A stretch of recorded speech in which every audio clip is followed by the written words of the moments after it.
اعوذ باللہ من الشیطان الرجیم بسم اللہ الرحمن الرحیم هو الذی اللہ وہ ذات ہے یسیرکم جو تمہیں چلاتا ہے فی البر خشکی میں والبحر اور سمندر میں حتیٰ یہاں تک کہ اذا کنتم جب تم ہوتے ہو فی الفلک کشتیوں میں وجرینا اور وہ چلتی ہیں بہم انہیں لے کر بریح طیبۃ پاکیزہ یعنی موافق ہوا کے ساتھ وفرحوا اور وہ خوش ہوتے ہیں بہا اس ہوا کے ساتھ جاءتھا تو آتی ہے ان کشتیوں پر ریح عاصف سخت ہوا وجاءہم الموج اور آتی ہیں ان کے پاس لہریں من کل مکان ہر جگہ سے وظنوا اور وہ گمان کرتے ہیں انہم کہ بے شک احیط بہم انہیں گھیر لیا گیا ہے دعوا اللہ تو اس وقت وہ اللہ کو پکارتے ہیں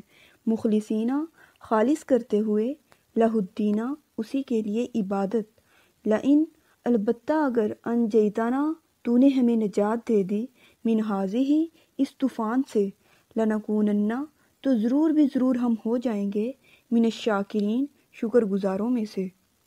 اس آیت میں ذکر کیا گیا ہے کہ زمین کے اوپر اور سمندر میں اللہ تعالی ہی ہمیں چلاتے ہیں۔ یہاں چلانے سے مراد کہ جب تم چلتے ہو تو اللہ تعالی تمہاری حفاظت کرتے ہیں۔ بر سے مراد جانوروں کی سواری اور بحر سے مراد کشتیوں کی سواری ہے۔ ریحٍ طیبہ سے مراد موافق ہوائیں یعنی وہ ہوا جو ایک سمندری مسافر کو اس کی منزل مقصود تک پہنچا دے۔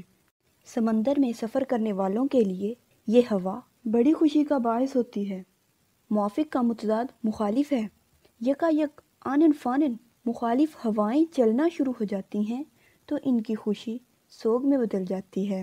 ظنو کا مطلب ہے وہ گمان کرتے ہیں، لیکن یہاں ظنو سے مراد وہ یقین کر لیتے ہیں کہ انہیں گھیر لیا گیا ہے، تو اس وقت وہ خالص اللہ کے ساتھ ناطہ جوڑ لیتے ہیں اور وعدہ کرتے ہیں کہ اب کی بار نجات دے دے، ہم تیرے شکر گزار بن جائیں گے، حالانکہ یہ جھوٹ ہوتا ہے۔ اس آیت میں یہ بھی پتہ چلتا ہے کہ مجبور انسان کی دعا اللہ تعالی قبول کر لیتے ہیں اگرچہ وہ کافر ہی ہو، کیونکہ وہ اللہ کی طرف رجوع کرتا ہے اور ہر طرف سے مایوس ہو چکا ہوتا ہے۔ اللہ تعالی ہمیں مایوسیوں سے بچائیں، آمین۔ فلما انجاہم پھر جب اللہ نے ان کو نجات دے دی، اذا ہم تب وہ یبغون سرکشی کرنے لگتے ہیں، فی الارض زمین میں، بغیر الحق نا حق، یا ایہا الناس اے لوگو، انما بغیکم بے شک تمہاری سرکشی کا وبال تو صرف علی انفسکم تمہارے ہی نفسوں پر ہے، متاع الحیات الدنیا دنیا کی زندگی کا عارضی فائدہ اٹھا لو، ثم الینا مرجعکم پھر ہماری ہی طرف تمہارا لوٹنا ہے، فننبئکم پس ہم تمہیں خبردار کریں گے، بما کنتم تعملون ساتھ اس کے جو تم عمل کرتے تھے۔ سابقہ آیت میں مشرک کافر لوگوں کی حالت بیان کی گئی تھی۔ جب وہ بھنور میں ہوتے ہیں، ان کو اپنے مر جانے کا یقین ہو جاتا ہے تو وہ اللہ کی طرف گڑ گڑانے لگتے ہیں کہ ہمیں بچا لے، تو اللہ تعالی ان کی آہوزاری سن کر ان کو بچا لیتے ہیں، اور جو ہی انہیں نجات ملتی ہے تو ناحق بغاوت اور سرکشی شروع کر دیتے ہیں، اپنے وعدے کا پاس نہیں کرتے۔ یہ لوگ دوہرے جرم کے مرتکب ہیں، ایک اللہ سے وعدہ خلافی اور نمبر 2 ناحق بغاوت۔ تو اللہ تعالی ایسے لوگوں کو خبردار کر رہے ہیں کہ جو تم کرتے ہو اس سے میری شان میں تو کوئی فرق نہیں پڑے گا، لیکن اس کا وبال تمہارے اوپر ضرور پڑے گا۔ بغیون کے معنی فساد اور شرک، یعنی اگر تم فساد اور شرک کرو گے تو تم بھرو گے، اور انجام کار تمہارا لوٹنا ہماری ہی طرف ہے، جو کچھ تم دنیا میں کرتے رہے ہو ہم ہر چیز کی تمہیں خبر دیں گے۔ سرکشی کو متاع حیات کہا گیا ہے اس لیے کہ یہ بغاوت ایسا گناہ ہے جس کی سزا دنیا میں مل جاتی ہے۔ حدیث میں ہے البغی مسرعۃ، یعنی بغاوت سے آدمی پچھاڑ دیا جاتا ہے۔ متاع حیات کے معنی کہ تمہارے کاموں کو فنا ہے، بقا نہیں، جبکہ نیکیوں کو بقا ہے۔ والباقیات الصالحات، نیکیاں باقی رہ جانے والی ہیں۔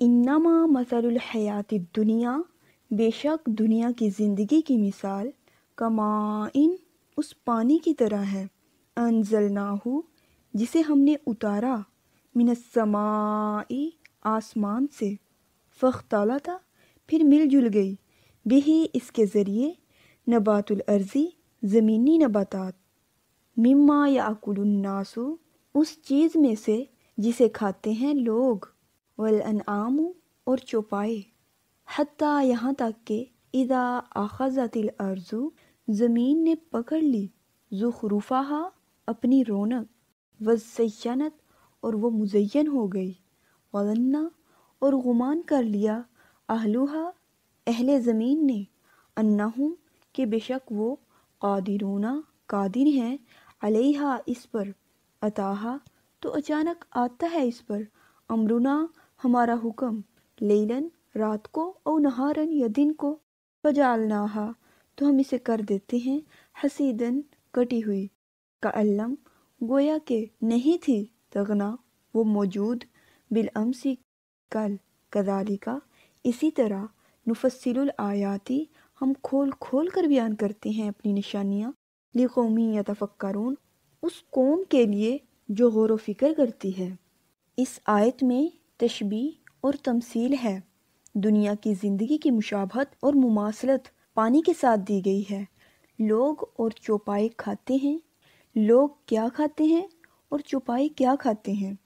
3 چیزیں ہیں جو انسان کھاتے ہیں۔ نمبر 1 الحبوب یعنی غلہ، جنس، اناج یا کسی بھی چیز کے دانے۔ نمبر 2 الثمار یعنی پھل۔ نمبر 3 البقول ترکاریاں، اور گوشت بھی اس میں شامل ہے۔ حیوان کیا کھاتے ہیں؟